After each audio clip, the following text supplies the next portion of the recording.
నమస్తే, welcome to the channel మనం TV. నేను మీ పవన్ బెజవాడ. చిత్తూరులో దొంగల కాల్పుల ఘటన కలకలం రేపింది.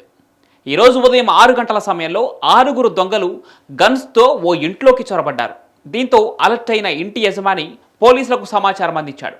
రంగంలోకి దిగిన పోలీసులు 3 గంటల ఉత్కంఠ తర్వాత స్థానికుల సహాయంతో 4 దొంగలను అదుపులోకి తీసుకున్నారు.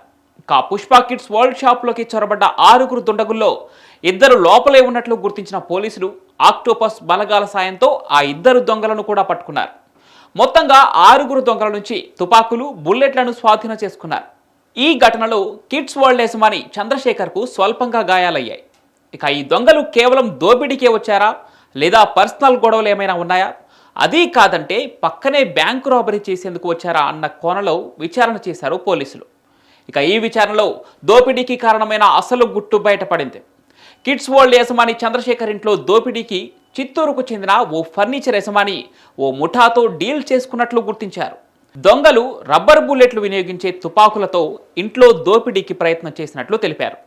పుష్ప కిడ్స్ షాప్ యజమాని చంద్రశేఖర్ను ఫర్నిచర్ షాప్ యజమాని ఎందుకు టార్గెట్ చేశారన్నదే పోలీసుల ఇంటరాగేషన్లో కీలకంగా మారనుంది.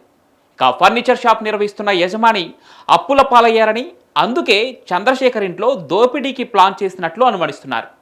ఈ దోపిడీ ప్రయత్నం వెనుక ఎవరున్నారు, అసలు ప్లాన్ చేయడానికి కారణం ఏంటి అనే కోణంలో దర్యాప్తు కొనసాగుతోంది.